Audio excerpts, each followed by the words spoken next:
Candle 3 is ending for Bitcoin this year of 2023, and we're going to begin a new Candle 4 in 2024. And we've seen that these Candle 4s are reversal candles. Once we didn't reach new all-time highs in the previous Candle 4 in 2016, but we did in 2020. Can we see that again in 2024? Let's dive into today's video. Subscribe to the channel for more videos like this in the future, and like the video if you enjoy content like this going forward.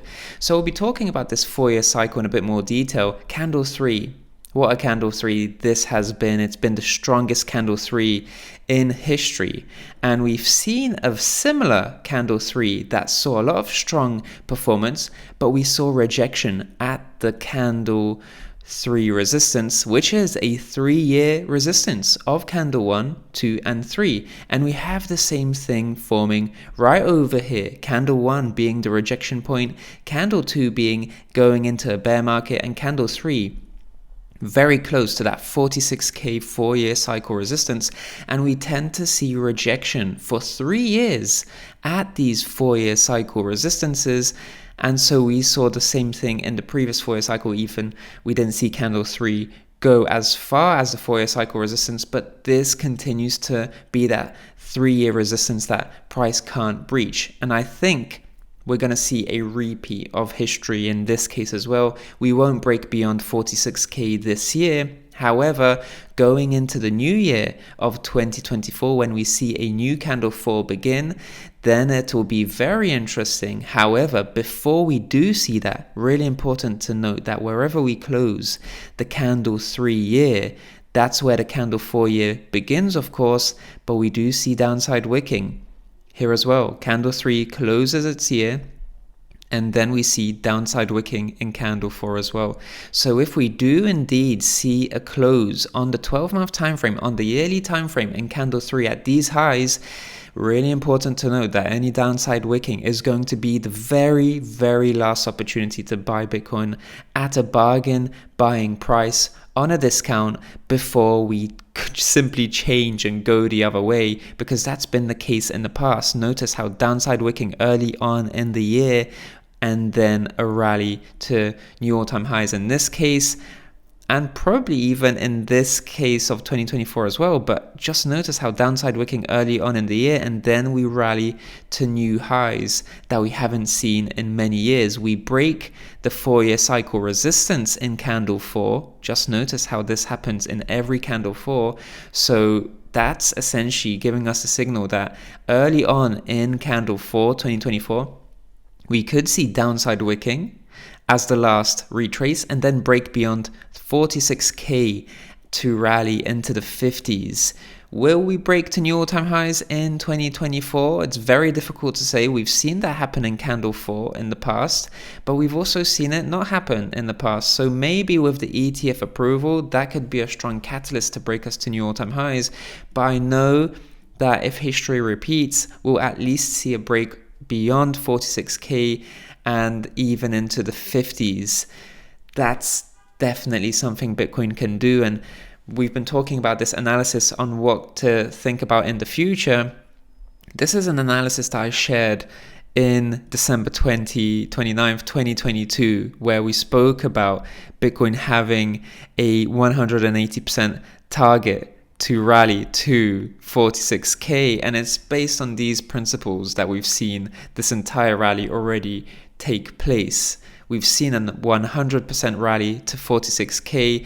That's simply because that's how Bitcoin tends to rally. These are the historical tendencies, and we always see a rally close to that resistance on the 4-year cycle, so 46k in this cycle. So that could be the local top, but when it comes to the bottom in the bear market bottom, we also know that the bottom will be very close to 16k, January 2nd, 2023. Very close to 16k, and 15,500 indeed was the bottom in the end. So really these principles, these are principles that we need to follow because they do work. And we see that they work in terms of a bear market bottom, and also in terms of a 180% rally. So we do see that these principles work. And so if they do continue to work, of course, this is an older chart from August, but the thing and principle remains the same.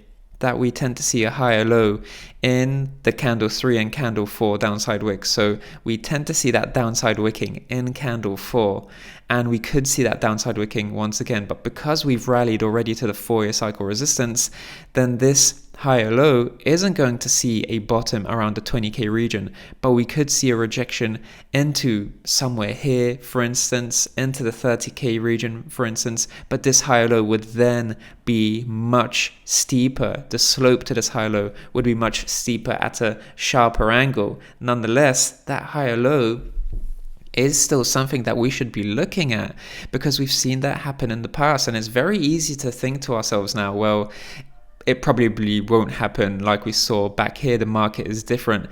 The market is different, and we won't see that happen again. But the market is different. However, we've already seen history repeat itself with this bear market bottom. How can it be that we can deduce the bear market bottom with such accuracy just $500 away? How can it be that we can talk about a 180% rally and it does indeed come to fruition, and we're at the beginning of December, closer to the end of 2023, and two of these things in terms of sniping the bear market bottom and possibly even sniping the local top for the year of 2023, how can it be that we predict these things? Well, it's these principles that simply tend to repeat. It's this market psychology that tends to repeat. The bull market peaking year in candle 1, the bear market year in candle 2, the bottoming out year in candle 3, and the reversal year in candle 4. And it's usually where we see the most bullish price action in candle 4 and candle 1, candle 4 and candle 1, candle 4 being the trend reversal year, bull market peak year in candle 1. And so we'll probably see the same thing happen in terms of a bear market or bull market reversal year, breaking beyond 46k into the 50s, and then we'll see a bull market peak in 2025 in the candle 1. And it's when this new 4-year cycle begins in 2025 that we start to begin topping out for the year and then transitioning into that bear market year later on, and then the cycle continues. But going forward, any deeper retrace, getting us closer, especially early on in the year, because we could see that catalyst on the ETF. People buy the hype and sell the news there. What if we do see a retrace and it doesn't quite go to 20k, but what if it does go to 30k, for instance, from 46k? Is that going to be a deep enough retrace? And is that really out of the question? A higher low like that could easily support that sort of retracement. And really important to note that that is going to be a major support. Just notice how this was a resistance on candle 4. This was a support on candle 4, and then this was a resistance in candle 3, which we've seen break already. So multiple levels of reaction across a few years, dating back to 2020. It's been 3 years that we've been seeing some sizable reaction from this region. So why couldn't we see a candle 4 downside wick into 30k and have that macro higher low develop at a slightly sharper slope? Do we see some downside wicking below 30k even? It's possible as well. But a macro higher low will develop, and really important not to forego this chance, this very last chance for a bargain buying opportunity early on in 2024 before the halving, because after the halving, we're simply going to see things really take off. After the halving is when we tend to see exponential price action towards the upside. And so we'll definitely break beyond 46k after the halving. Can we go even higher than that, into the 50s? Can we even break to new all-time highs? We do have two catalysts, and that is in January, the ETF, and in April, the halving. So those two catalysts, maybe we do see a repeat of candle 4, just like in 2020, after the halving, where we just rally to new all-time highs after the halving. That would be the soonest. But the latest that we'd rally to new all-time highs would be in the candle 1, which is 2025. But with these two catalysts in 2024, it's very difficult to think that we won't rally to new all-time highs. Maybe that's going to be enough to see Bitcoin rally beyond 69k after the halving event. In any case, thank you so much for watching. Subscribe to the channel, like this video if you enjoyed this one, and check out the top right-hand corner video for more. Speak to you soon.